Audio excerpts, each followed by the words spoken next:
जय महाराष्ट्र मित्रांनो. देशाच्या राजकारणात या घडीची सगळ्यात मोठी आणि खळबळजनक घडामोड समोर येत आहे. महाराष्ट्रासह संपूर्ण देशाचं लक्ष वेधून घेणारी ही बातमी आहे. मित्रांनो, देशाचे पंतप्रधान नरेंद्र मोदी अखेर पंतप्रधान पदावरून माघार घेणार का? आणि जर तसं झालं तर देशाचा नवा पंतप्रधान कोण असेल? याबाबत मोठे संकेत मिळत आहेत. राज्यातीलच नव्हे तर देशाच्या राजकारणात सध्या ज्यांच्याकडे आदराने पाहिलं जात आहे तो मराठी माणूस भारताचा पुढचा पंतप्रधान होणार अशी जोरदार चर्चा सुरू आहे.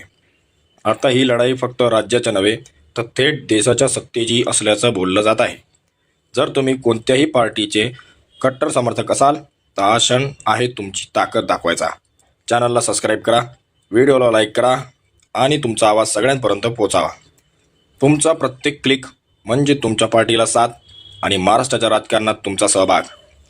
19 डिसेंबरला देशाच्या राजकारणात मोठा भूकंप होणार का? नेमकी ही घडामोड काय आहे? कोण आहे तो नेता, तो मराठी नेता आणि पुढे काय होणार? सविस्तर अपडेटसाठी शेवटपर्यंत पहा.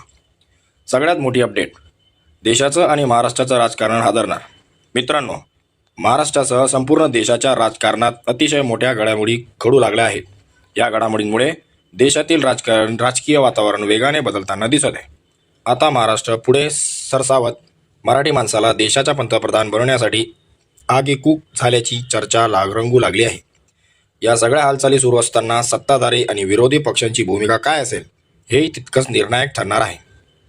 उद्धव ठाकरे, शरद पवार यांच्यासह इतर प्रमुख राजकीय पक्षनेते नेमकी कोणती भूमिका घेतात यावर पुढचा राजकीय दिशेवर शिक्कामोर्तब होणार आहे. मित्रांनो, सध्या महाराष्ट्राच्या राजकारणात विधानसभेत भाजप एक नंबरला असली तरी लोकसभेत भाजपला दारुण पराभवाचा सामना करावा लागला होता आणि हाच मुद्दा आता चर्चेच्या केंद्रस्थानी आहे. याच धर्तीवर भाजपच्या केंद्रीय नेत्यांच्या मनात आजही एक प्रश्न कायम आहे. शिवसेना उद्धव ठाकरे गटाकडे काहीच उरलं नाही. पक्षचिन्ह गेलं, नेते गेले, सगळी यंत्रणा विस्कळीत झाली. असं चित्र असतानाही उद्धव ठाकरेंनी लोकसभेत भाजपपेक्षा जास्त जागा कशा मिळवल्या? हाच मुद्दा आता भाजपमध्ये आत्मपरीक्षणाचा विषय ठरत आहे. या आत्मचिंतनाच्या पार्श्वभूमीवरच महाराष्ट्राच्या राजकारणात सध्या सगळ्यात मोठी घडामोडी घडू लागल्या आहेत.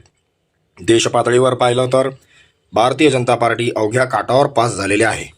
चंद्रबाबू नायडूंचे 12 खासदार, नितीश कुमारांचे 12 खासदार, एकनाथ शिंदे यांचे 7 खासदार, या सगळ्यांच्या टेकूवर सध्या केंद्रातील भाजपची सत्ता उभी आहे. अशा परिस्थितीत भाजपची सत्ता कधीही घसरू शकते हे नकारता येत नाही. त्याचमुळे देशाच्या राजकारणात मोठा राजकीय भूकंप घडण्याआधीच पंतप्रधान बदलायचा हालचाली सुरू झाल्याची सगळ्यात मोठी अपडेट आता समोर येत आहे. याच महिन्यात देशाचं पंतप्रधान पद रिक्त होणार आणि त्या जागी दुसरी एक मोठी व्यक्ती विराजमान होणार अशी धक्कादायक खबरबात आता राजकीय वर्तुळात जोरात चर्चेत आहे. मित्रांनो, महाराष्ट्राचं लक्ष आता एकाच गोष्टीकडे लागलेलं आहे. देशाच्या सर्वोच्च पदावर पहिल्यांदा मराठी माणूस बसावा. यासाठी उद्धव ठाकरे, राज ठाकरे आणि शरद पवार नेमकी कोणती भूमिका घेतात याकडे संपूर्ण राज्याचं लक्ष असणार आहे. तसंच महाराष्ट्रातील काँग्रेसचे नेते यावर काय भूमिका मांडतात हेही तितकंच महत्त्वाचं ठरणार आहे.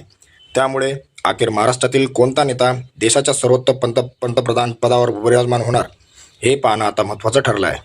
मित्रांनो, नरेंद्र मोदींनी गेल्या 10-12 वर्षात देशाचं नेतृत्व केलं आहे. या काळात देश विदेशातील दौरे असोत किंवा देशांतर्गत विकास कामं त्यांनी नेतृत्व करताना लोक महत्त्वाच्या निर्णयाची चाप सोडली आहे असं राजकीय जाणकाराने मान्य करतात. मात्र सध्या परिस्थितीत बदलताना दिसत आहे. महाराष्ट्राचं राजकारण नव्या वळणावर येत असून त्याचसोबत देशाचं राजकारण हळूहळू बदलू लागल्याचं स्पष्ट चित्र समोर येत आहे. संघाची भूमिका सुरुवातीपासूनच स्पष्ट राहिलेली आहे. 75 वर्षानंतर कोणतीही व्यक्ती मोठ्या राजकीय पदावर राहू नये हे आपण यापूर्वी पाहिलेलं आहे. त्यामुळेच आता राजकीय वर्तुळात एकच प्रश्न चर्चेत आहे. नरेंद्र मोदींना पदावरून बाजूला व्हावं लागेल का? याचं उत्तर लवकरच समोर येणार आहे. तसंच संघाची सर्वात विश्वासू व्यक्ती महाराष्ट्रातून कोण असू शकते हेही येत्या काळात स्पष्ट होईल. त्यामुळेच देशाच्या सर्वोच्च पदावर मराठी व्यक्ती असावी अशी मराठी जनतेची गेल्या 50 वर्षाची अपेक्षा आहे. अखेर तो क्षण आता आला आहे का हे पाहणं महत्त्वाचं ठरणार आहे. मात्र या सगळ्याच्या घडामोडींमध्ये उद्धव ठाकरे आणि शरद पवार यांची भूमिका अत्यंत निर्णायक ठरू शकते. कारण दोघांकडे मिळून 17 ते 18 खासदारांचा बळ आहे जे केंद्रातील सत्ता समीकरण बदलू शकतं.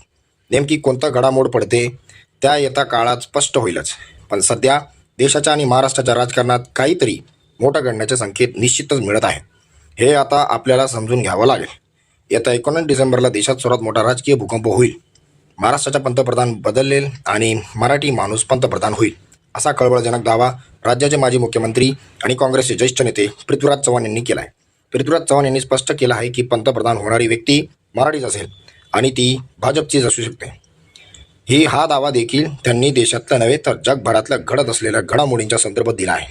चव्हाणांनी अमेरिकेतील नव्या कायद्याचाही उल्लेख केला.